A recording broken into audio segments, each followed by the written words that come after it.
Welcome to the podcast that does more than just discuss. Embodying Spirit unpacks key metaphysical and psycho-spiritual theories through heartful discussion and playful debate, and then gives you applications and exercises to bring these concepts into your own life. Isabel Almeida, wellbeing coach, and Tārā Love, healing arts facilitator and ceremony guide, have been on the conscious healing train for 40 years between them, studying a range of modalities from yoga and somatic healing to community engagement and philosophy. As best friends, co-creators, dynamic mothers, and dreamers of a better way to live, they have been seeking to live in conscious community for a long time. This is a collection of the conversations around consciousness, connection, and community they've been having for many years. The duo draw on a vast range of theories and schools of thought, claiming the sacred feminine space of relationality between many influences from Hermeticism and Vedic scripture to quantum physics to shamanism and beyond. Also claiming their deeply intuitive inner knowing. They share these deep chats, ideas, and debates openly, bringing new embodied perspectives to ancient wisdom. Each episode begins with a discussion, leading into an immersive exercise and a guided meditation. They share these vital ideas and tools in practical and grounded ways to inspire waves of self-empowered awakening in the world at a time when we need it most. We really hope you enjoy. Hello, beautiful souls, and welcome back to Embodying Spirit. This is episode 6, True Ego Death. You are enough. In case you haven't said that enough. You are enough. So ego death is a really interesting term that is bandied about a lot in the spiritual community, I think. And as somebody that serves mushrooms in ceremony, often that's what people will tell me that they want, or what they're looking for, or what they think they can achieve in an overnight psilocybin journey. I'm looking for ego death, and I think that it has a lot of misconceptions around what that is and what they're looking for. So we're going to unpack that a little bit here today. So first of all, just that idea of what the ego is, right? Because I think people get confused. People think of the ego as this, like tyrannical, judgmental, self-centered part of themselves, right? They think of it as, I guess the unhealed parts of themselves, maybe, the thing that always thinks it's right. And they're not necessarily wrong in that particular part of it, but really, I think that the ego gets a really bad rap as this thing that everyone needs to get rid of. But the truth of the matter is that the ego is our friend. And the ego is our individuated self. The ego is the individual which we have incarnated it as in this reality, and that's a really important. It's a really important part of us, right? Yeah, it's the idea of ourselves. As opposed to the real self. It's our age, our name, our story, who we feel we are. Yeah, our story. It's how we identify each other, right? It's like, and so it's not a bad or good thing, of course. But when we only connect with the idea that we are, this is what we are, and we see ourselves separate to the God self, that's where the problem comes in, right? Yes. Yeah. But the ego is also how we survive. Like the ego is what makes sure that we eat every day, and makes sure that we sleep and looks after us. And also what makes life interesting, what makes us part of this beautiful interconnected web of different incarnations of spirit. It's what makes us unique. It's what makes us interested in other people as well, and other manifestations of the divine. It's like, it's the spice. And it's also what drives us to discover more about ourself and about the world and about each other, and therefore grow in consciousness, right? Yeah, it's our chosen vessel, right? The chosen way that the way that we've chosen to experience this life is through this ego self. So of course, there's nothing wrong with who we are. It's only, as I say, it's like when you identify too much with that we then become defensive of that ego. And then it becomes, the need to, to adorn the ego, and the ego then needs these things, and it becomes all about, fulfilling the idea of self. And it's when we think that that's all that we are, that we're only this individual body with this particular timeline. When we think that we're only the story of our past and the dream of our future, and forget that we are actually this spirit self. And that's really what ego death is, right? Like ego death is not about losing any parts of ourself or about getting rid of any parts of ourself, but it's about being able to expand into the connection with our God self. To be able to remember, really, because we always knew it, but we maybe forgot in our incarnating into this individual self, but to connect to the feeling and the understanding that we are part of the divine. We're part of the Great Spirit, that we are a fragment of God, as it were. Many ways to say it, never really encapsulating what that means because language is trickster, but that, which we've been talking about a lot in all of the previous episodes, like it's that feeling of being part of the whole. Yeah. And it's also not something that that we can be in constantly, because that's again why we incarnated into these individual parts, and we're here to play that game, right? Like we can't constantly be in God awareness, because then we would lose sight of our everyday existence. Then we would lose the ability to play the game of life, as it were. Then we may as well be dead, in our spirit self. So it's also not something that happens once off, like, oh, I'm here to have my ego death, like that people come to ceremony, bless them, not to ridicule people, but in that lack of understanding, it's like, oh, you mean you're here to experience yourself as God? Brilliant. That's something that we need to actually be able to embody on a daily basis, but not on a continual basis, right? It's a daily practice to remember ourselves as spirit. Yeah, and why do people want ego death? It's because it can become painful to try and uphold this idea of who you are, because obviously that's because you're not that. And people have spent so much life believing that they are the flesh, that they are this, the body, rather than the soul. And the story.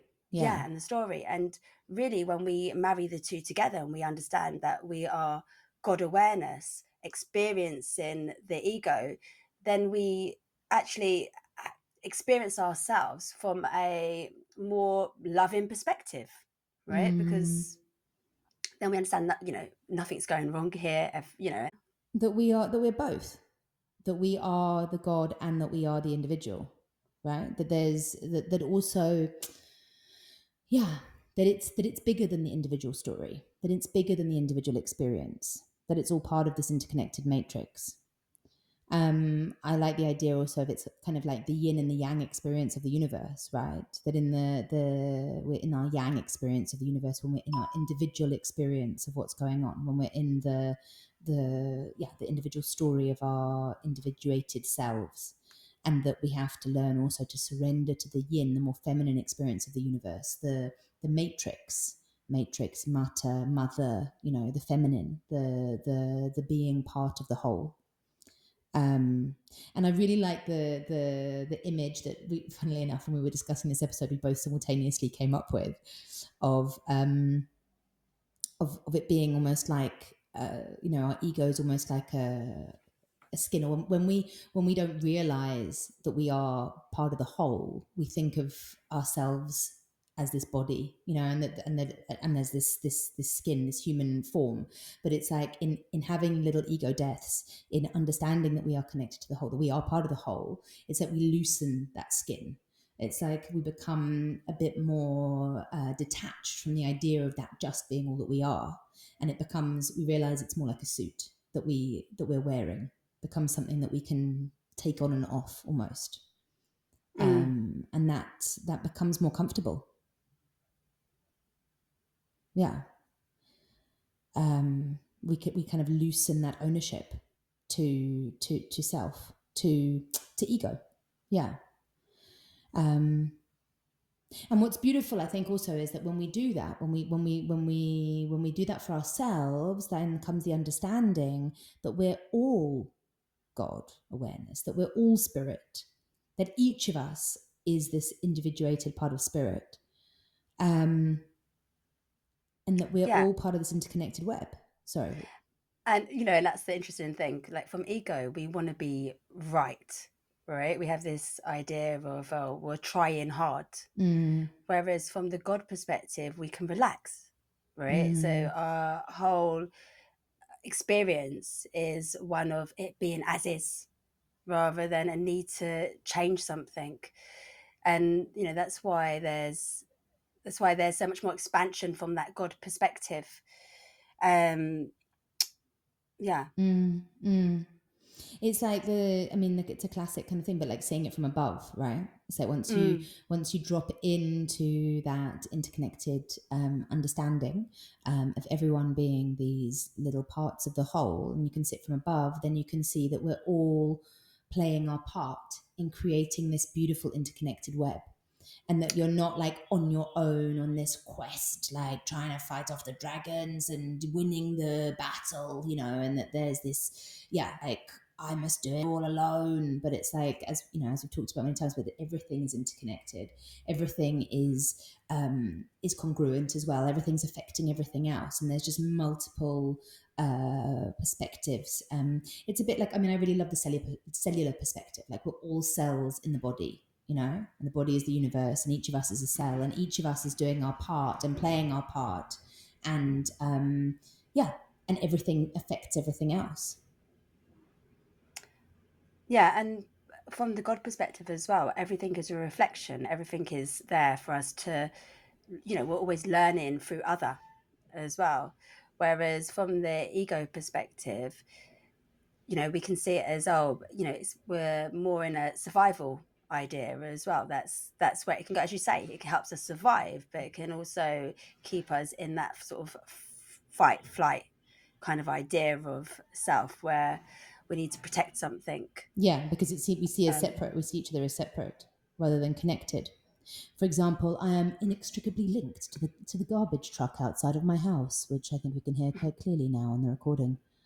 And, you know, it's all part of us, all part of the interconnected web.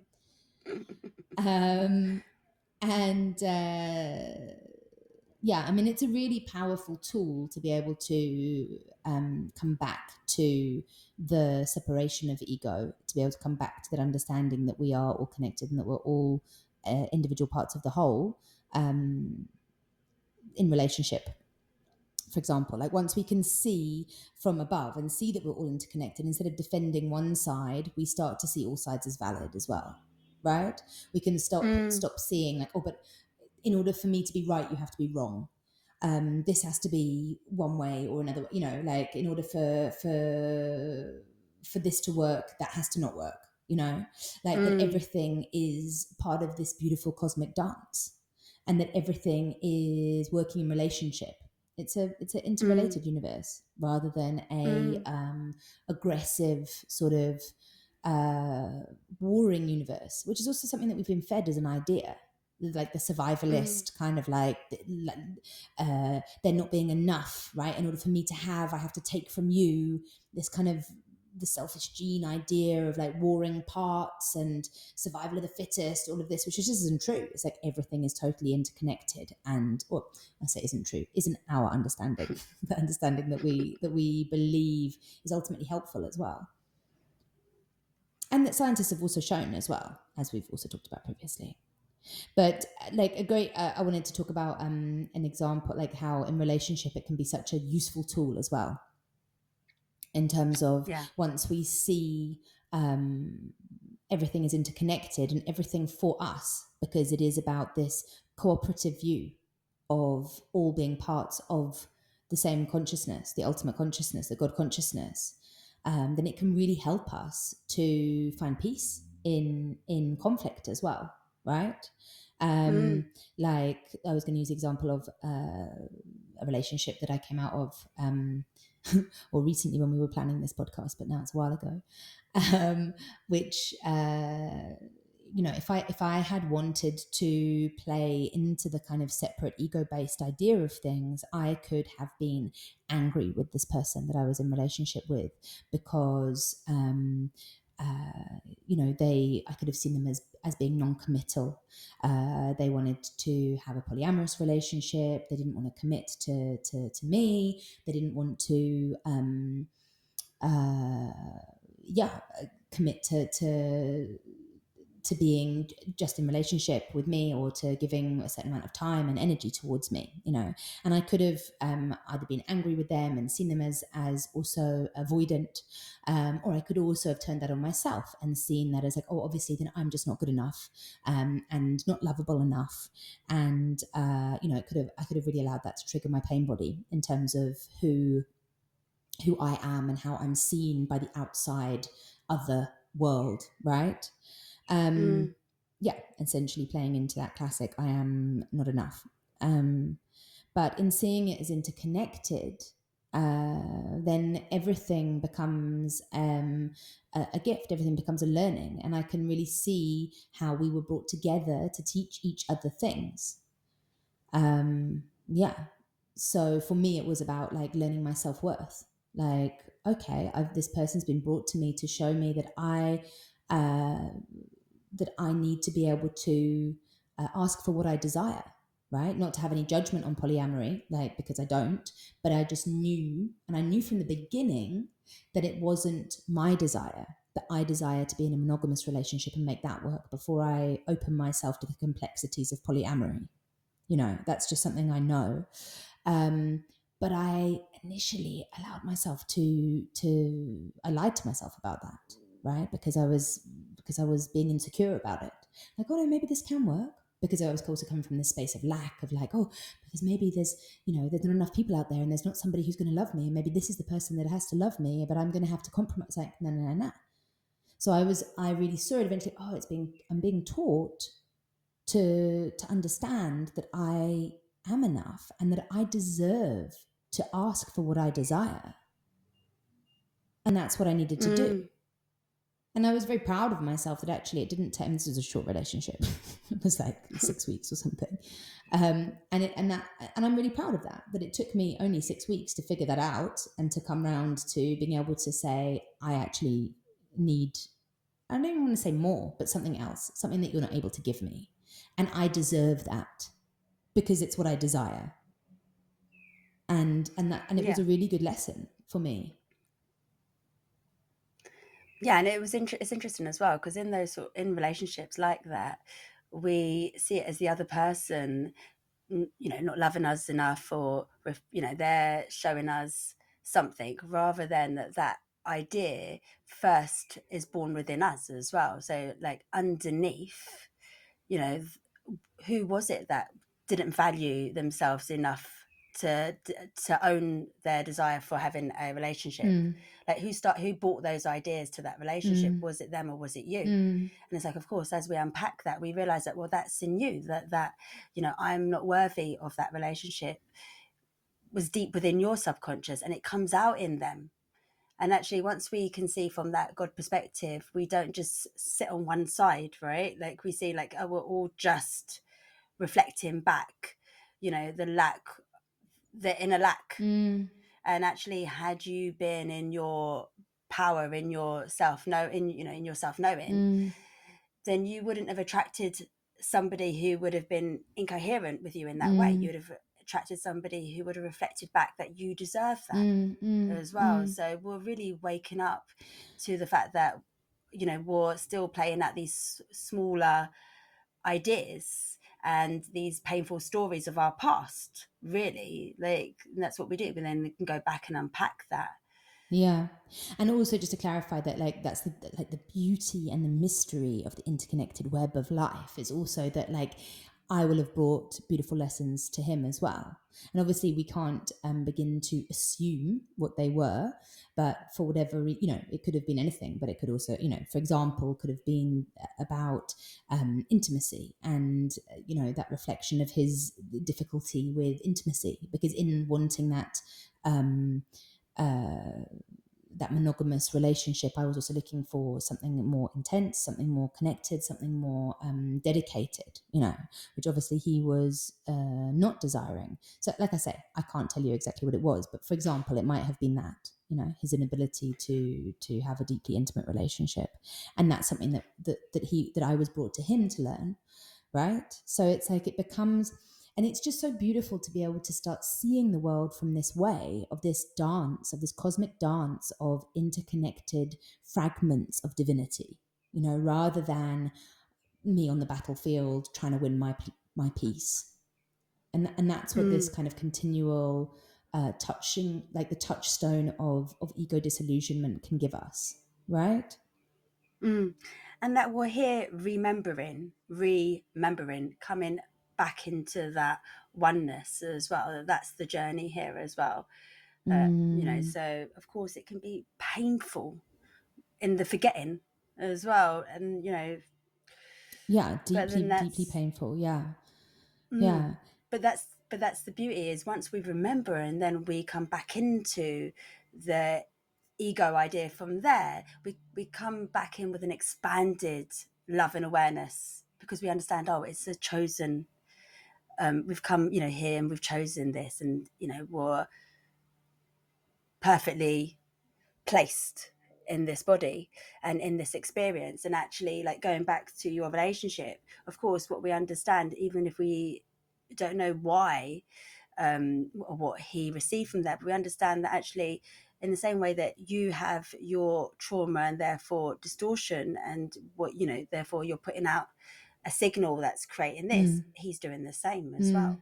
So that, you know, if he has that same level of awareness, neither would he stand in blame, but stand in you know, acknowledgement that actually, oh, okay, I'm incoherent in what I'm putting out, and going back into the self and saying, oh, okay, well, what really is it that I'm wanting, and how do I have to grow into that expression? What, you know, and that's what's so expansive, right? Because it takes us out of this this vibration of blame and victimhood and being hard done by, or being hurt, or people kind of stealing your power, or, you know, all of these really painful and kind of smalling ideas of self, right? Into this really juicy and expansive feeling of every interaction with the other being an interaction with another part of yourself, and being an interaction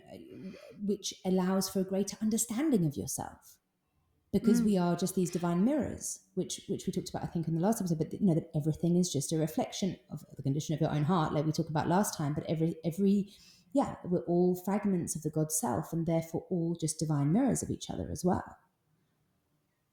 Yeah, and it's funny, even doing this podcast, it really reflects back to me the pain of the ego, as in, like, you know, in doing a podcast, because it's an idea and, you know, we're coming together to do this, there's a desire to do this right.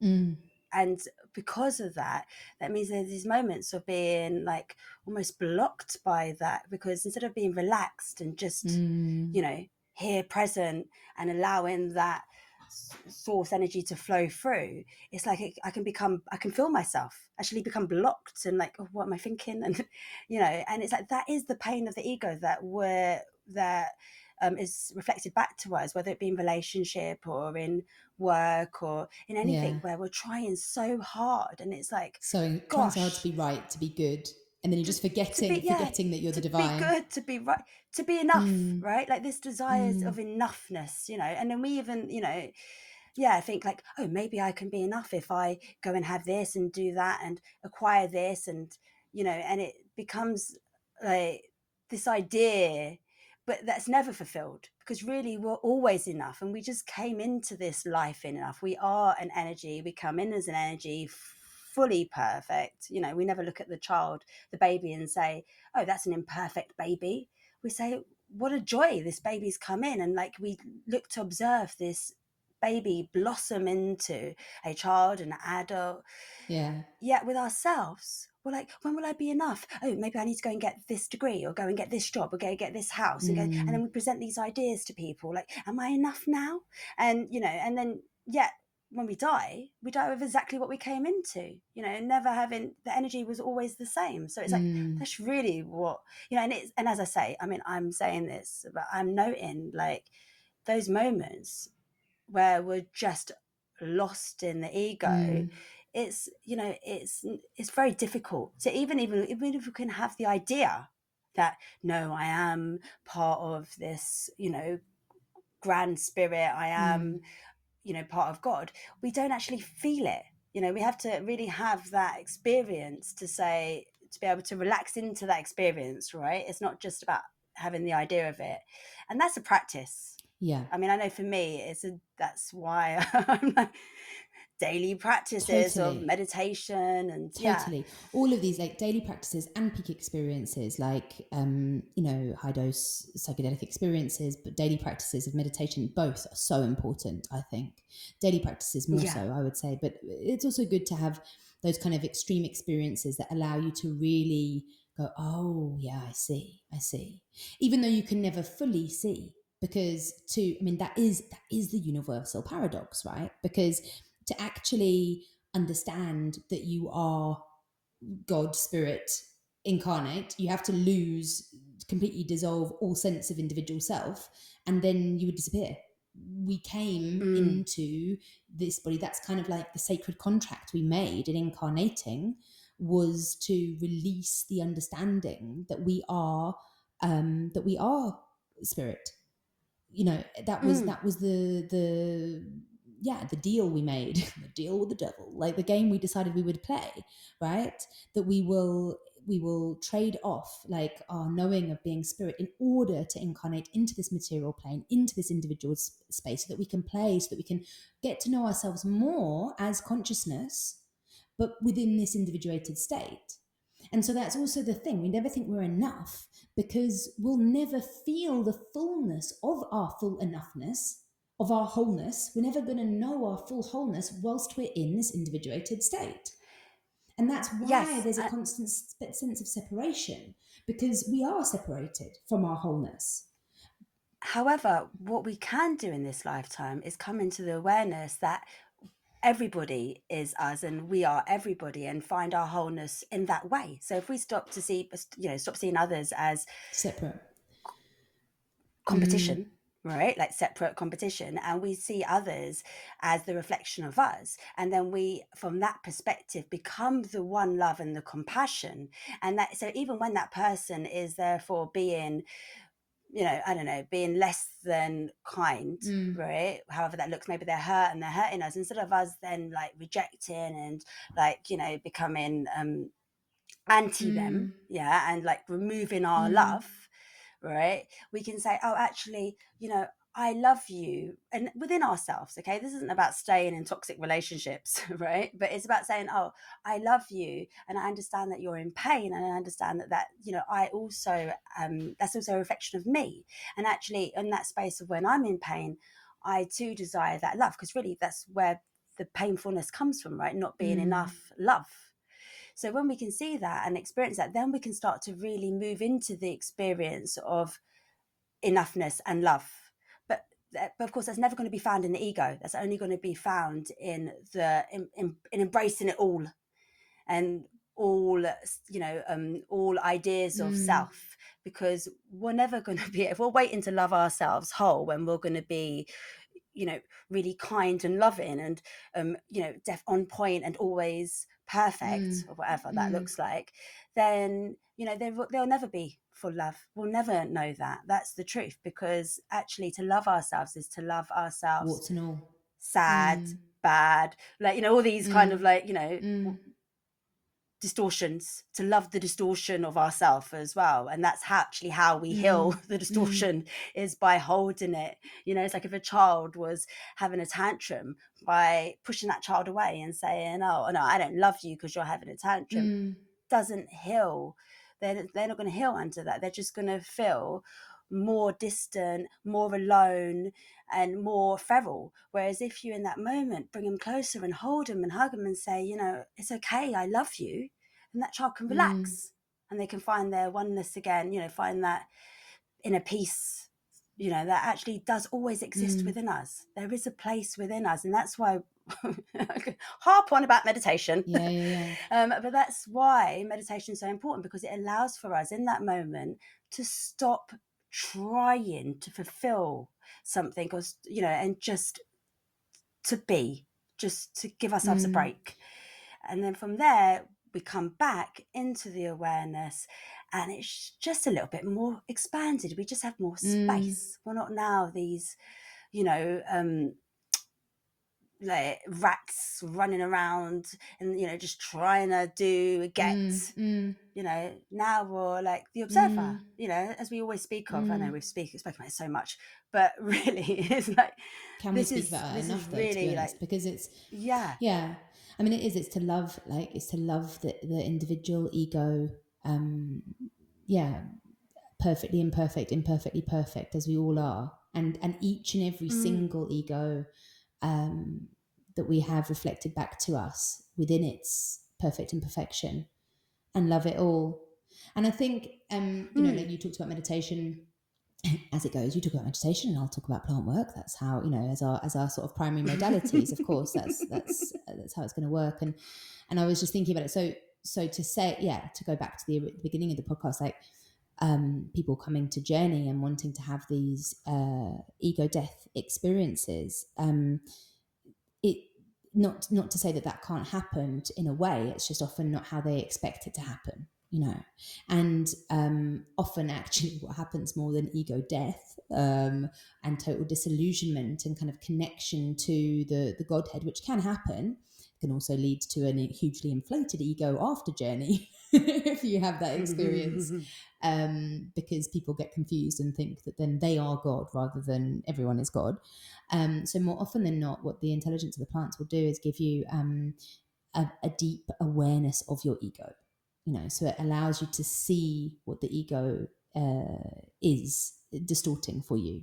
So it gives you ego awareness. And I remember actually a journey I had once, not on a flood dose. I was actually on a beautiful beach, and in fact, it was just after the breakup with said previous relationship we dissected, and I was feeling a bit lost and a bit like useless in my capacity to have relationships. And so, as usual, returned to spirit and to source, and was talking to spirit on this big kind of abandoned beach. It's like a really epic, huge beach here. And I was like saying, what do you want from me? Like, I'm here in your service. I'm here to serve. I'm here to serve you. I'm here to use me as you will. Use me as you desire to help raise the vibration of humanity and to for the greater good. Like, but please show me what I need to know. Show me, and then I suddenly got this incredible sense of overwhelm. And I mean, it's not actually the only time that I've had a sense given to me of the vastness of humanity and the vastness, not of humanity, of the universe.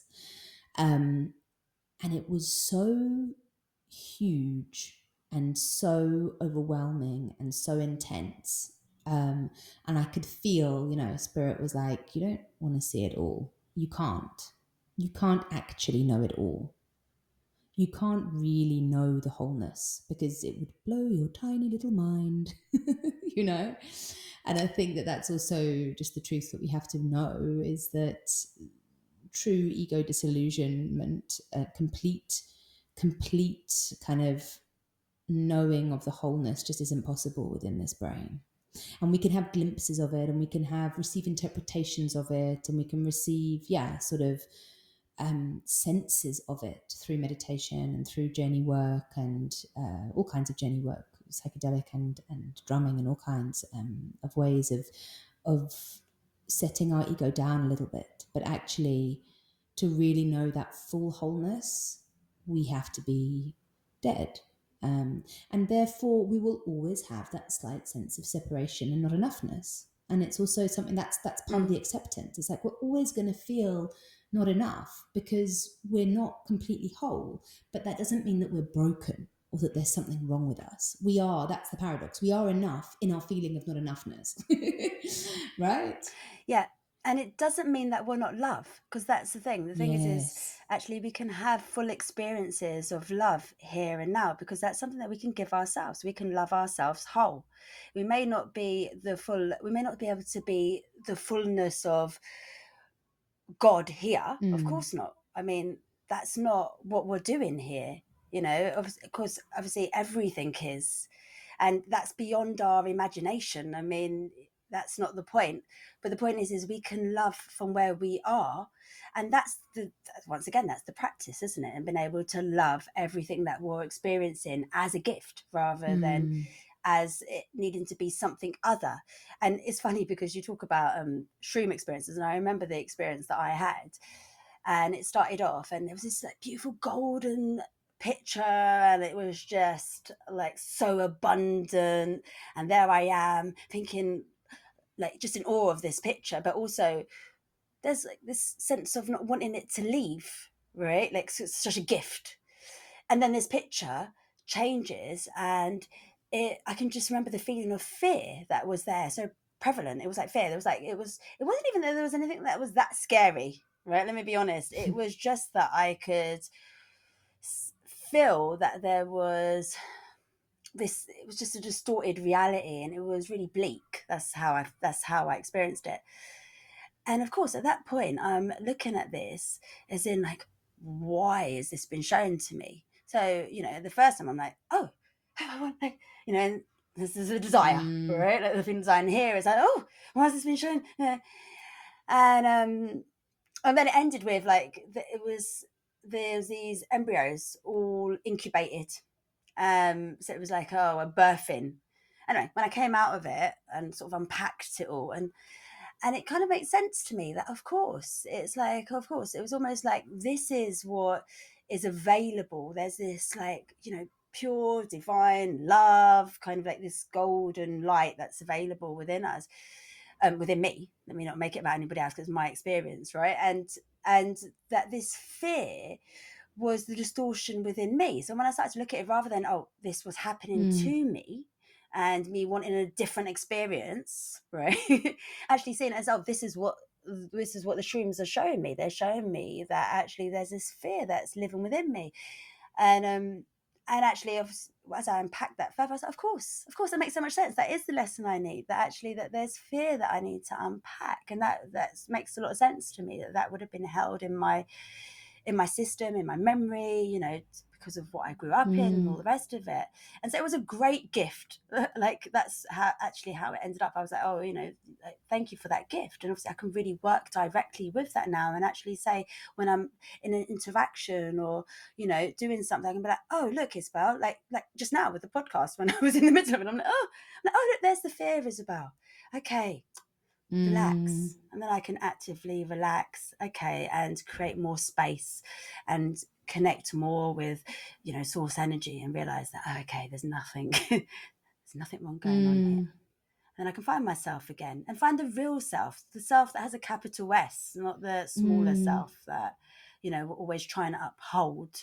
And the one that actually, you know, because if I think about, like, that just brought me back to school, like at school, that's really what we're really taught, this sense of individualization of, like, you know, oh, we've got to go out here and we've got to be number one, and we've got to fight for our place. And really we're feeding the ego's idea of itself. And actually, the better you do, the higher up you will be, the more people will give you, you know, will find you credible. Right? I always get that image of like standing on each other's heads to kind of reach the top. You know, it's so hierarchical as well. It's so patriarchal.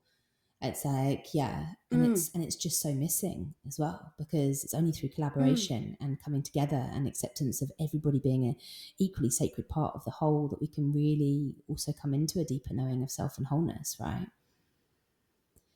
Could you imagine if, like, well, actually we can imagine, because that's how cancer's created in the body. Like, if the cells started fighting with each other for, like, no, I want to be the one that's getting the most oxygen and the most this and the most that, like, actually we would literally just kill ourselves. Which is kind of what we're doing as well as a humanity ourselves right now. Which is what we're doing. This is why, you know, this conversation is just so needed, that we understand actually that, oh no, it's all us. We're all one. Actually, love for me is love for you. Love for you is love for me. And that your success is my success. right? Yes, yes. And what is success? You know, it's not the success that we've been taught that actually, well, if I've got 4 houses and 5 cars and, you know, the good looking partner and whatever, then, you know, and the best pictures on Insta, then I'm No, successful. it's just Right? knowing yourself more, It's like, no, coming into a greater sense and of being wholeness. heartful. Yeah, yeah. Yeah. And being, yeah, you know, genuinely compassionate with yourself and others. Like, that's success. And I also feel like success isn't just even like, oh, I'm successful, like as in then in the spiritual world or whatever, you know, it's like, oh, success is knowing myself as God more, right? Like being in that God sense more and more, you know, like being like killing my ego more and more, which is what, you know, also we started like, you know, oh, that's, I'm really spiritual when I release my ego, when I, you know, I've let go of my ego now completely, you know, and it's like, no, it's actually being able to enjoy the dance. It's being able to really enjoy being in that ego whilst also knowing that you are part of this wholeness and that you're in that dance. You know, I really love the Alan Watts kind of understanding of it being this kind of cosmic game of hide and seek. You know, that you're constantly like kind of playing with the not knowing and kind of feeling lost and being like, oh God, what's it all about? And feeling, you know, this kind of small individuated self, as it were. And then like, aha, having all these aha moments, you know, of like, oh yes, no, I do understand that we're all connected. I do feel the oneness, you know, I do, you know, like, aha. And that how it would be fucking boring if we were just knowing all the time that we were the God self, you know, that we were consciousness, you know, that it's kind of constantly like, ooh, what's going on? Oh gosh, and that can feel tight and it can feel sticky. But then you go, oh, I get it. Amazing. And then you think, because we always think that things are constant, but they're not, they're always changing, you know, and you think, oh, okay, it's fine now. Now I know my God self, everything's going to be okay. You know, like you often feel when you come out of a massive mushroom journey, you're like, oh yeah, no, it's all good. I know myself as divine consciousness, you know, like, and then you forget again and you're worried about how you're going to pay your bills or, you know, the fact that somebody left you. And then you feel in that smallness and you lose it again. But that is the game. That's the fun. That's the joy. And I guess that's success. Success for me then becomes redefined as being able to be as graceful in that game as you can, being able to remember as much as possible that is what the game is, to be able to flow in that game, and to be able to be humble in the, you know, to be able to laugh at yourself as well, compassionately, you know, like to be able to be like, oh gosh, aren't we cute? Look at us running around trying so hard in this game of individuation, and forgetting that we are our God selves. But isn't it beautiful? And look how we then can remember our divinity as well. That's what was funny. As you started talking, I was smiling to myself before you went on to say that. I was smiling to myself, remembering how many times I'd say to you, no, I've got it now. I really feel like I know this now. Like, no, I'm really, because in that moment, you really are connected. You really are like, yes, you know, the heart feels so open. You feel so grounded. And it's like, oh, how could I not know this? Yeah. And then, boom. Suddenly yeah, I mean, you're gosh, like I remember like having the full Kundalini rising experience and journey, you know, like all of these ascending green triangles, and I'm just seeing all of the constructs of society just falling away, and I'm laughing, kind of almost manically laughing, like no, but full belly laughing at all of these different constructs and how we continually like cause ourselves all this pain and you know all the structures, and like why do we even have police and all it, like just like it's all just such a joke, oh it's hilarious, how silly, you know. And the next minute I could be sitting there being like, why does she have so much better skills as a musician than me?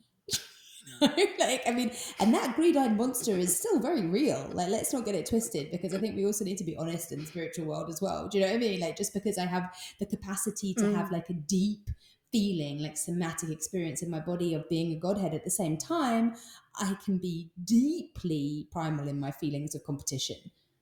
You know? Well, that's what they say, as high up as you can go, as low down as you have to go, right? So it's like you can't actually have one without having the other. The further and the deeper you go down, you can rise. That's true. the more that you can rise. And the truth is, though, I mean, like, you know, having had those experiences of, you know, like all is love, and that, you know, what complete knowing, those experiences are so valid. They're so valid, because it's like in those moments of, in those moments of not knowing, you actually you can remember, oh well, at least there was a me that knew something else, right? Like, so they're like such grand experience, and whether you have them through shroom experiences or just through kundalini and meditation or through, they're just like really something that I think that hold you and ground you on this journey. Or even just watching a beautiful sunset, and feeling so deeply connected, right? Like, yeah, sometimes though you don't see that as, you don't see, the thing with having that experience is people can have that experience and still not connect with it. Yeah, as themselves. They can still be seeing it from an ego perspective. But when you have those deep awakenings from inside, and you can feel that every cell of your, every cell, every part of you is at peace and at one, there's a point of reference that you have that I think holds you. And that's why we do the work, right? That is why we're on these. Some people do have spontaneous, like, it just happens to them, but then that changes them as well. But it completely changes them as well, like from that moment. And I think as well, it's great because, of course, if I'm here and I'm having this kundalini awakening, the way that now I interact with the world is no longer the same. I'm no longer able to be as self-centered, even though I might have moments of, like you say, like we can be jealous or self-centered or whatever, but actually in your evaluation of those moments, you're never quite able to sit so much from that one-sided point of view, because you now know something and you've experienced something else. And I think up until that point, you can be completely in ego. Do you know what I mean? Like there's a point where you can feel yourself being like, just in that survival. You haven't quite moved into the thriving, because thriving has to be within the whole, right? Like to be thriving, you have to consider others. You can never be all about yourself. Otherwise you're never, I can't be here doing great knowing what I'm doing is hurting someone over there and call it thriving, right? That's just a lie. Because that's obviously got its karmic effect coming back. So I think that, there's just so much value in doing the work and doing this inner work. And as you say, there's so much, great success that we can find in the constant journey back home. And I think also though with a lot of those experiences, that's where the ego can be tricksy, where you have that experience of the oneness, but somehow you still end up seeing it from an individual perspective. Do you know what I mean? It's like, I had that individual experience. Exactly. And then you can be like, oh, maybe their experience of oneness was more profound than my experience of oneness. Like it's just funny how the ego can play these little tricks on us as well. Like journey envy is something I often talk about with people. Thinking that like, oh, but their experience was definitely more profound than my experience. Like, why didn't I have that experience? And I think I was special because I had that experience. Oh, I must be super special. Yeah. Exactly. Spiritual ego. Something that I always remember you saying really early on when we met, and I really loved it. It was like, because definitely envy and jealousy is one of the lower vibration energies that I've struggled with a lot in my life. And I remember you saying, I think we went to see some music or something, and you were like, oh, I love being around like musicians that play really well, because it's just like, oh, they're doing that, for me, like, so I don't have to, they can be great at playing the guitar, so I don't have to be great at playing the guitar. And I just feel so blessed that I've got them in my life, whereas like I would have before been like, oh gosh, I'm not enough because I can't play the guitar like they play the guitar, and that's something that's always stuck with me, and that's really helped me to also expand into that. It's just like it's almost like a little daily or in the moment like life hack that you can use as well when you're feeling that sense of like, oh, why are they better than me, or greater than me? And it's like just to remember, even in those really 3D things, that everyone is a reflection of you, and everyone is part, and we're all part of the whole. So the greatness that you see around you is also a reflection of you, right? Like, so it's also part of your wholeness. And if you could do everything and be everything, then you'd be bloody lonely and on your own. And that's also a beautiful thing. And yeah, and you never know what you're giving to somebody else, right? You don't know what people are taking from their experience of you as well, because you think you know you, right? You're like, this is who I am in an ego perspective. So let's just stay right there, right? Like, this is who I am, but nobody knows you as you know yourself. Like, actually, there's many versions of you in the world, and depending on who's thinking about you, they think about you like within even the way you look, the way someone remembers, the way someone's looking at you. You don't even get to see your face, right? Like, because when you look in the mirror, you're seeing it reflected back. It's not as it is. So to think that you can actually hold yourself as an idea is actually pretty ridiculous, really. So it's just it's quite laughable, really, that actually we see ourselves in time, and we see ourselves as a collection of our memories and a collection of things that someone else would have been there and they experienced that memory different to you, and in fact they can reflect back that it was actually, it never even went the way that you thought it went. So it's just really funny, actually. Who are you really is the point, Yeah, and and once you you, release the ego a little bit, once you kind of shake it a little bit from its holding so much, you can also shift that. You can also play with the ego a little bit, right? Because you can always, like, the past and the future are memories and stories that we tell, and we can always tell them in a different way. We can always play with them. Once we release them from being the absolute truth, which they're not, then we can recreate the ego, and that can feel difficult, but it's also a practice. Again, coming back into the present moment, bringing our power back to where we are here and now, allows us to gather power and intent to be able to retell those stories and recreate. Yeah, and from a God perspective, you wouldn't be seeing it as something went wrong anyway. So your ego wouldn't be something that, or your ego experience, say, right? Things that happened to you, they'd always be for you. You'd always be looking at it like, oh, thanks for that. It wouldn't be about bad and good. It would be about purposeful and creating wisdom within you so that you can know something more. It wouldn't, because you see, it's not the ownership of, did it work for me or did it not work for me? You'd be asking, does this help me see or from a wider does this help me perspective? see from If a that wide, was not does it, how, because how can I allow this to but help that's, me see from a wider perspective, right? Because that's what I'm saying. Once you ask the question, does this help me to see from a wider perspective? The answer would be yes. It's always helping you see from a wider perspective. There's nothing that you experience that doesn't, whether it's good or bad, that doesn't help grow and expand your perspective. So if now I have experience and that experience I deem negative, so of course I'd want to see that as not for me.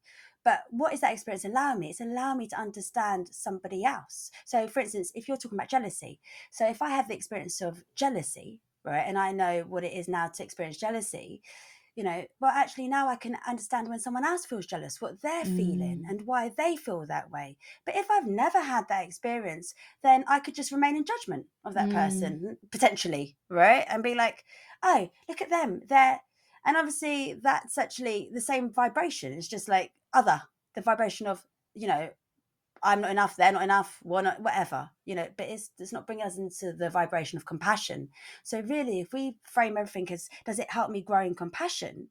We'd be like, yeah, whether it's good or bad in our minds, whether it's what we desired or not, what we desired or what we rejected, it'd be like, no, this all helps me grow into my experience of, into the God experience, and understand what this experience is.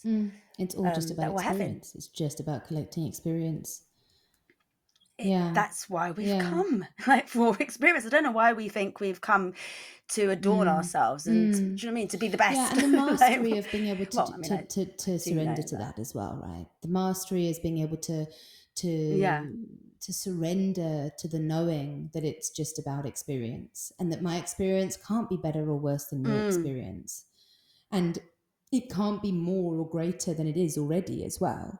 Because I think one of the biggest things one of the biggest symptoms of the not enough-ness disease, which we all suffer in some capacity, is if only this had happened, or when this happens, then I'll be whole. Like, when I get to this point, then I'll be good enough. Or if that hadn't happened in my life, then I'd have been able to do this, and then I would be happy. Or this kind of bless us, because it's not knowingly arrogant, but actually it is a sort of arrogance in thinking that we know better than the universe in making a plan for our lives, or better than our higher selves in making a plan for our lives.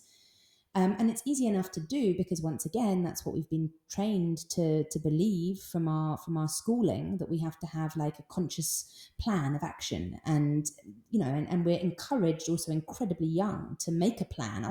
What do you want to be when you're grown up? And I'm going to be an astronaut. Oh yes, you're definitely clever enough to be an astronaut, and definitely I'm going to have 2 children, and then the minute it doesn't go to plan, quote unquote, like you think that there's something wrong and you haven't done it properly, and the minute that you're not earning that 6-figure salary or whatever, then you fucked up. And then the minute that you have a divorce, oh gosh, now you've got a failed marriage, and all of these kind of and so you're just constantly beating yourself down, as with society on top of you beating you down at what you haven't done right or what went wrong, and comparing it to this idealized idea.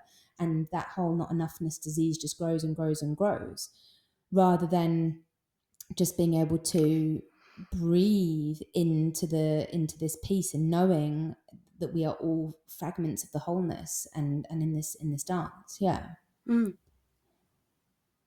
and it's a continuous experience. It's almost like we see it like we're trying to have that done and dusted. Like, yep, I've done that now, and I've become the astronaut, success. I've done that and I've become this success. This idea of completion. I mean, I personally believe in reincarnation. I believe that we're souls here on a journey, in many lives. We've come here in many lifetimes, and in fact I've had experiences of having many lifetimes as well.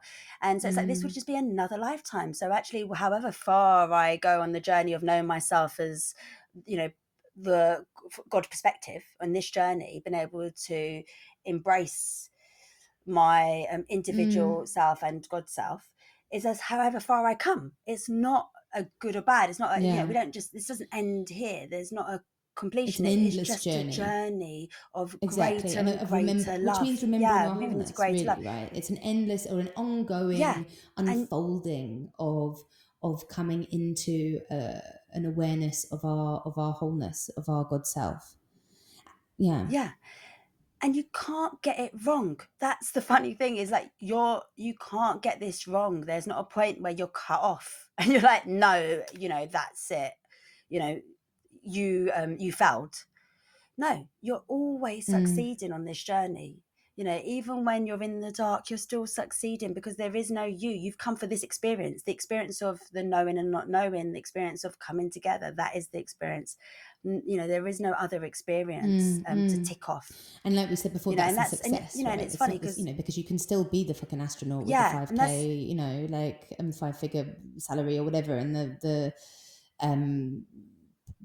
I don't know, beautiful wife, and etc., and be deeply unhappy, as we know, as we see constantly. It's got bugger all to do with what's going on the outside in the material. The real quote unquote success is the coming into greater knowing, which we're all doing as well, like you say, at different paces. And again, there's nothing, like, not everyone has to reach quote unquote spiritual enlightenment, full ego death in this lifetime either, because we've all come to learn different things. And that's why, as much as we are all part of the whole, we are still all individuated selves, and each of us is on our own individual journey, and we don't know what it is that we've come to learn in this lifetime, because again, that's part of the sacred contract that we our higher selves know, but and the universe knows, but we don't fully know that's the game as well. Like, we've come to figure it out, and we won't know it until we die. I believe, and we believe, I guess. And then that's when true ego death will come, when you die and return to the God self, and then to begin it all again. Or if we also shake free the certainty of time, and we move into the quantum space-time continuum sort of understanding as well, but it's all existing in the now. So it's not even, that also kind of shakes away that idea of it being a linear ending as well, like we're heading anywhere. It's all just now, right? Yeah, consciousness is expanding. We can see that through our own consciousness that is constantly expanding through this experience. And then we can see that, as the whole. So then it becomes like, oh, great, this is actually a journey to enjoy. That's what you've come to do, is to be in joy and to embrace all the emotions, embrace all the experience and all the sides of yourself and others, and just use that as a constant reflection to be able to enjoy more It's so of true. It's like if we yourself. look, I you always use the know example of intergenerationally, like, if we think that anything's going wrong, I always love to look at like my gran, my mum, me, my daughter, and just look at how beautifully the evolution is taking place, right? It's not even over thousands of years. It's over just a few generations that you can see the evolution. You can see the greater self-acceptance, the greater self-love, the greater coming into that understanding of wholeness, And even I think it's great to take it on to like a kind of global scale as well, because there's so many people out there that are kind of like fear mongers and doom and gloomers around like, oh, look at the state of this world, like look how awful everything is. It's all, and it's just not true.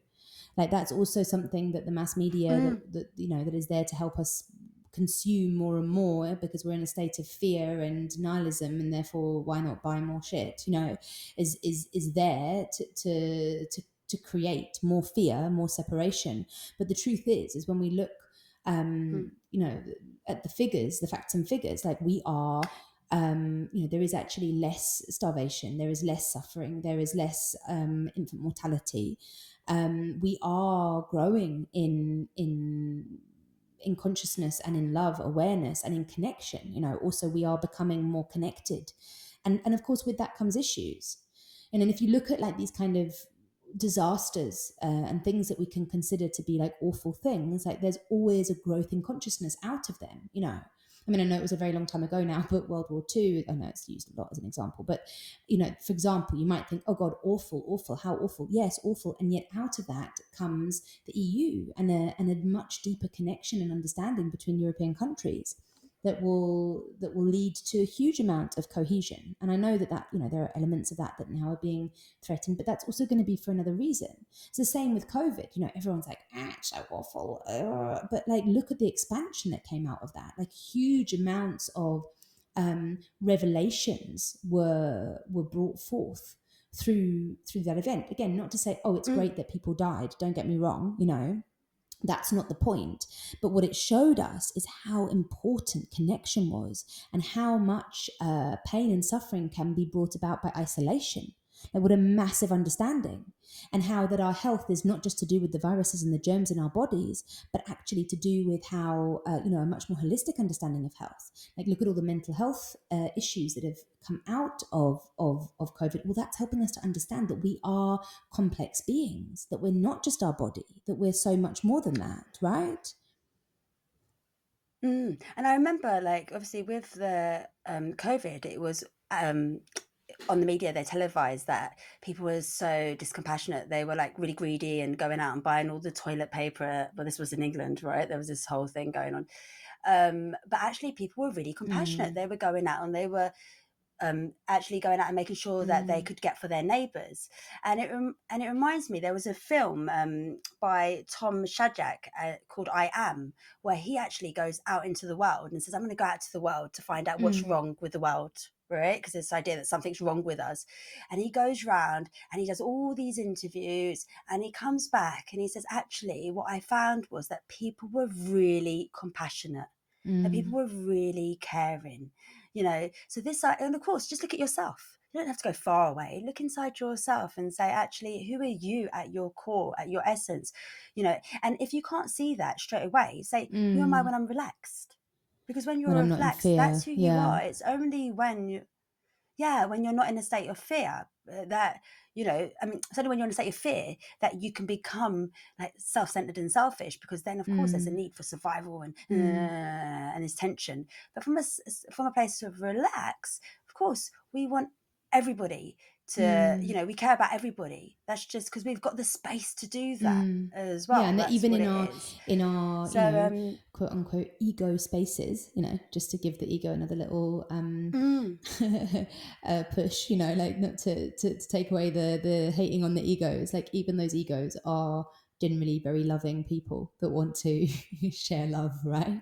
Like, even when you think that you're just your ego, right? Even when people haven't had these aha moments and realize that they are all part of the oneness and God, you know, like they're still ultimately like all babies, right? That's what they say. Like babies will naturally share their food with others, will wave to everybody, you know. It's until we have that fear bred into us. We are all very loving and naturally aware of that connection as well between it all. I mean, that's why we desire success ultimately, is so that we can be loved, right? So if we are more successful, then we'll be loved more, you know. So ultimately, we're all just looking for love. And of course, that's what we can find when we embrace the fact that actually, you know, we are that we are the ego, but we are God presented. When we come from that idea, we can relax more into that. So beautiful. Yeah. Beautiful. Yeah. Another good fun, what do I want to say? Like rally round many different issues. I feel like with every episode we're kind of talking about very similar things, but from slightly different angles. And I hope that you are all enjoying these conversations as much as we are. And it was also a beautiful observation, Isabel, to see you kind of drop into your knowing. Like I felt like this episode was also, in a very meta way, a great example of you kind of being in your slightly afraid ego at the beginning and then allowing yourself to surrender into your God knowing, letting yourself flow. Got it. Yeah.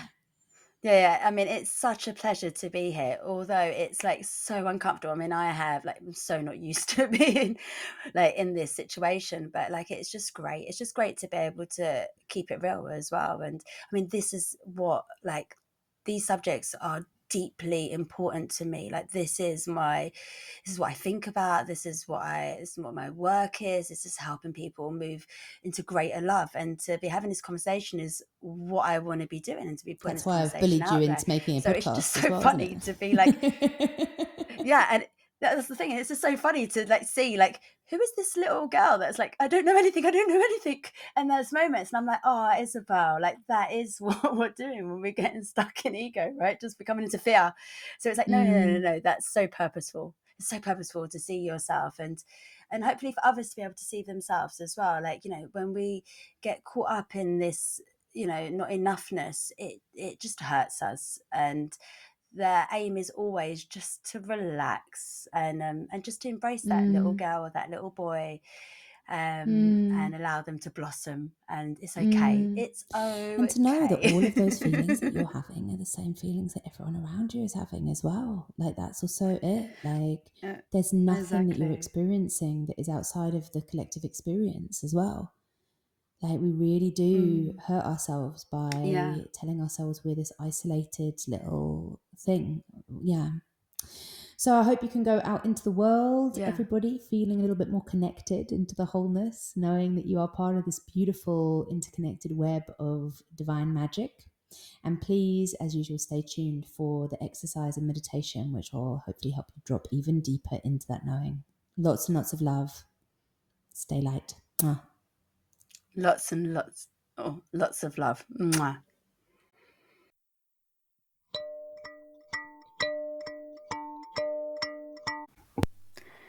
Hello, beautiful souls. Welcome to the exercise for this week's Embodying Spirit. So, instead of taking you through an exercise in real time, this is something that you're going to want to rather listen to the instructions and then do yourself. And it's a way for you to connect deeper with your intuition, to be able to bypass the overthinking mind and connect in more with the unconscious self, with what's coming up, and to try and allow the busy monkey mind, as they like to call it, to quieten, but without forcing it, without judging it, without trying to silence it, and allowing it to kind of run its course to then let you zone in. And there's two stages to this exercise. One is a writing exercise, and one is a spoken exercise. So the writing exercise is something that it's inspired by Morning Pages, which was an exercise written. I think it's in a book called The Artist's Way, which I never actually read, but I'm sorry, I can't remember the name of the author. But it's a beautiful exercise, and what it is that when you wake up in the morning is to write out all of your thoughts that are coming up immediately. And it's actually something that you don't just have to do in the morning, you can do it at any time. But what I love about it is the idea that you don't stop. So when you wake up in the morning, or when you're feeling overwhelmed by your thoughts, it can also be this point, you take your page, take your pen, and you just write, and you keep writing, and you write whatever comes up. So even if you don't know what to write, say, I don't know what I'm thinking, I don't know, my mind's really blank right now, but I'm just feeling sad, or I don't know, I don't even know, am I feeling sad? Or maybe I'm feeling sad, maybe I'm feeling angry, I don't know. Oh, I'm looking at that thing in the corner and it's making me feel annoyed. Why am I annoyed? Maybe I'm annoyed because of blah. And you just keep going. And you allow yourself to write, and maybe, on another day you'll be like, oh, I woke up and I was feeling really upset about what happened yesterday with Jerry at the store because he did this and now, whatever the mind is thinking, you write it. But you keep writing, and you don't pause, you don't stop to think about what it is that you want to write, as you might in a journal. Oh, what's that clever thing I could say about this? Or, I think sometimes when we're journaling, it's almost like we have I don't know about you, but I kind of almost have the impression that somebody might read it, so you want to sound really cool. So with this, and the original idea with Morning Pages also is that you burn it when you're done. Because what you're doing is you are allowing all of those kind of, I think of it like topsoil, all of those thoughts that are just kind of buzzing around the ether, that are getting in the way of your deeper connection to self, you're just kind of purging them, you're releasing them. So what you can do with the Morning Pages, and it's really good, you can set yourself a timer, like you can start with 3 minutes, you can make it 5 minutes, you can make it 10 minutes. 10 minutes is quite long. Depending on how fast you write, I guess. And you just keep writing. And what you find is that after a while as well, those topsoil thoughts, those kind of distracting thoughts that maybe are keeping you in a particular high energy, overactive brain space, start to dissipate, and other thoughts start to come through. So as you're writing, even the thoughts, and that's not the intention, you just, whatever you want to write, whatever is coming through in the brain space, just allow it to come out on the page, allow it to come out, allow it to come out, allow it to come out, and allow it to flow. And as you do that, slowly but surely, it will bring a deeper sense of calm. It will bring you into a greater knowing of self. And it will start to bring you deeper into your God awareness as well. So when the time's up, you can read through it if you like, but it's not about it being anything profound as well. Like, it's also something that you can just throw away. Burn it if you want to, put it in the compost, ceremonially release it. And sometimes, but you might find also that then towards the end, the writing starts to go onto a deeper level. And what's coming through is less those top surface thoughts and a deeper, more profound kind of channeling starts to appear. And you start to begin speaking from a more connected place, writing, speaking, speaking on the page. Or you may not, and you may reach the end and you may feel, great, I'm glad I've got rid of that. You throw it into the corner, into the bin. And then from there is a beautiful place to sit in meditation, because you've allowed yourself to release all of those more egoic, worrisome thoughts, and it takes you into a different space to be able to then sit in meditation. So that's the first part of the exercise. And the second part of the exercise is a development of that, where I invite you to kind of bypass the writing and take it straight into speaking. So you can do this as a walking meditation, or you can do it as a sitting meditation. By the way, I encourage you to have a soft focus on a point on the horizon. Don Juan, who was the shaman that oh goodness, I've forgotten his name. Anyway, I remember it. Channeled in his books. He is a beautiful shaman, and he always talks about the right way of walking, with yourself relaxed, your eyes focused on a point in the horizon, and the hands curled gently inward to keep your energy. And Carlos Castaneda in his books. So Don Juan is the shaman that he talks about in his books. Controversy as to whether he's real or not, but it doesn't really matter. He speaks a huge amount of wisdom, and he talks about this right way of walking. But you can also just do it sitting.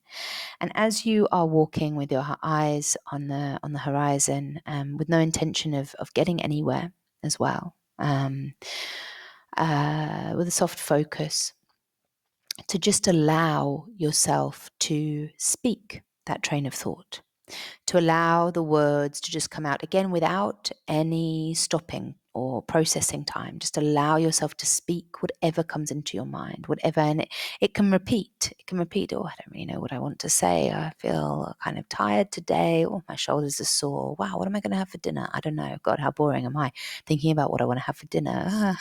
That's funny. Wow, those people must think I'm mad because I'm talking out loud to myself. Oh, I just had a really, really strong feeling of wanting to see so-and-so who I haven't seen in so long, but I wonder whether that's just because I'm missing so. Whatever comes out, just allowing it to flow, allow it to flow, allow it to flow. And again, continue to do this. Again, allowing all of these surface thoughts, all of the monkey mind to exhaust itself. So we're not trying to stop it. We're not trying to contain it. We're not trying to put a lid on it and control. We're just allowing it all out. And I see it as a kind of a purge. And the longer that you do that for and allow it, again, eventually what starts to happen is that you tap into the universal consciousness, you tap into spirit, you tap into your higher self, and you begin to channel. And you'll be amazed, as long as you don't try, and that's always the trick, or think about what it is that you might want to say, that it's profound, because then that's still the ego. But when you take away the watcher at the gate of the mind, when you take away the controller that's trying to make you say or do things in a particular way, when you just allow yourself to keep that expression flowing, eventually you come into a kind of space of spoken channeling. And it's beautiful what can come up in that space. And I have to just credit Paulo Coelho in his book, The Valkyries, because he does a sort of version of that exercise, the sitting spoken version of that exercise. So if you want to kind of feel more into that, then I really recommend, and I recommend always reading all of Paulo Coelho, but The Valkyries is an amazing book. So yeah, I invite you to, either when you wake up in the morning or even before you go to bed, before you meditate, and when you're next out for a walk, which I recommend doing on a daily basis, by the way, to just allow yourself to be the madman of the village and allow those words to flow, and allow yourself to bypass the thinking mind and connect to that higher self. Enjoy having fun and exploring and digging deep. Lots and lots of love, beautiful souls. Ciao.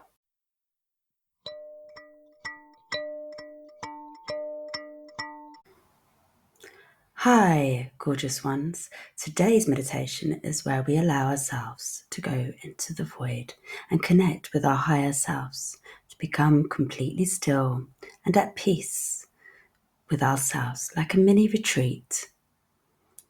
This style is actually my preferred style of meditation. It allows you to let go of everything and connect with your higher self, meditating on nothingness, yet at one with it all. I would normally do this without guidance, but in this instance, I will guide you through the steps. But in the future, you may want to do this on your own. Okay, now make sure you're in comfortable clothes and you're in a space where you won't be disturbed. Find a comfortable sitting position, ideally in a dark room, where you know you'll be at least able to have 20 minutes to yourself. Now sitting up nice and straight, or if it's easier, then you can lie down. The most important thing is that you're comfortable. You may want to bring your hands into the Yana mudra. This is known as the knowledge mudra, which assists with focus and concentration. This mudra is performed by bringing your thumb and your index finger together. Then place your hands on your lap, or if you're lying down, beside you. Now, bring your attention onto yourself, right here and now, letting go of what may happen or has happened. Just becoming present with yourself. No expectations or desire, other to just be at one with yourself. Allow your mind to be free. Allow your thoughts to come and go without judgment or need to direct, letting them flow in and out, but without engaging or focusing on them, just like clouds passing by. No need to do anything. Just allow your mind to be free and open. Bringing your attention to your breath. Find an easy, smooth breathing pattern in and out. Breathing life into your body and out into the universe.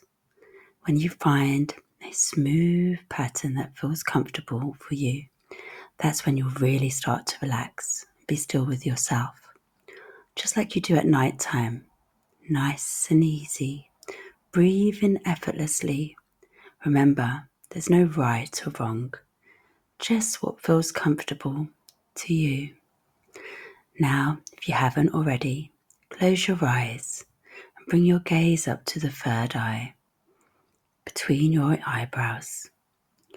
Scan your body, releasing any tension, starting with your toes, your calves, your thighs, letting go of all tension, moving up to your hips, your belly, your chest, your shoulders, your arms, allowing all the tension just to fall away, your neck, your head, relaxing further into yourself. Now you're going to move into the observer mode, allowing your thoughts and feelings to pass by, observing but without engaging with them, like clouds floating by, neither good nor bad, nor right or wrong, allowing yourself to be unchanged by your observation, becoming more aware as the observer with nothing to do or fix, basking in the here and now, feeling yourself becoming lighter and lighter as you focus on your breath coming in and out, finding more peace in the stillness, letting go of the need to control or to direct, at one with your breath, allowing yourself to drift into the void. Nothing to do but relax and rejuvenate. Continue to meditate on the breath.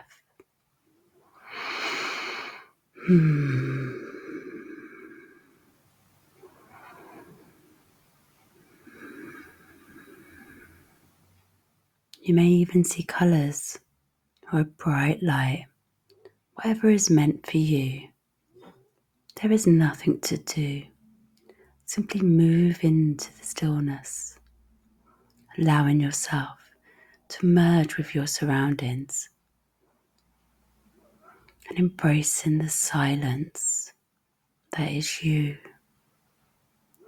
For the next 10 minutes, will you allow yourself to go deep into the void? No need to react. Just relax into the bliss.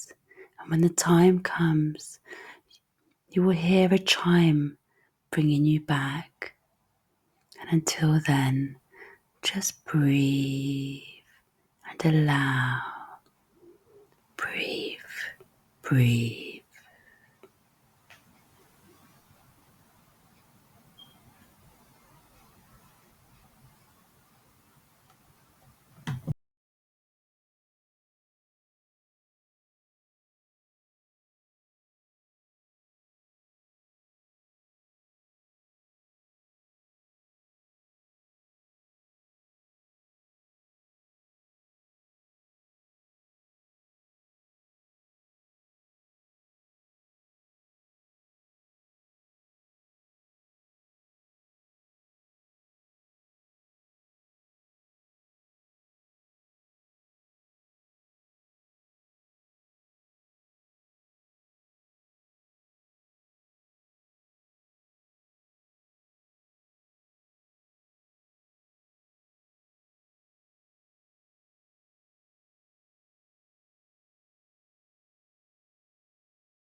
coming back into your body consciousness.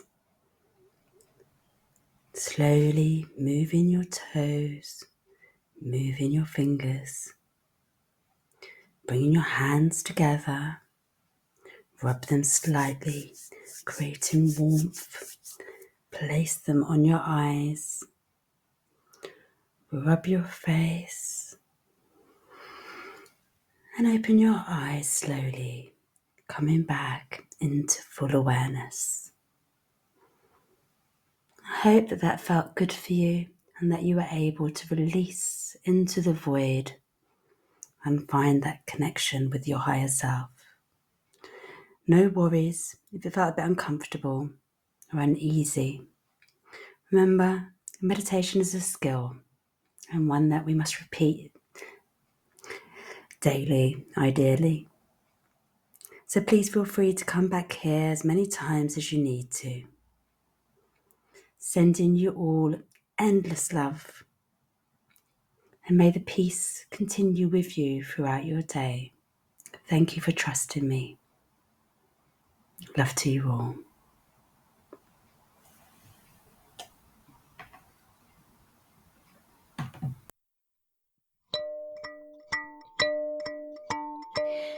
Thank you so much for listening to Embodying Spirit with Tārā Love and Isabel Almeida. This podcast is brought to you by Rewire Desire and the Conscious Connection community. Please see the links to our social media and websites in the show notes to connect more and access our other offerings. This podcast is brought to you free of charge to spread the love and light we all so deeply need in these times of transition. If you feel abundant, safe, and in a space to be able to give from, we would deeply appreciate your support to sustain this gift. Please follow the link below to make a donation. If you would like to connect deeper and would consider becoming a more active partner, then please reach out to us. We look forward to you tuning in again with us soon. Love always, Tārā and Isabel.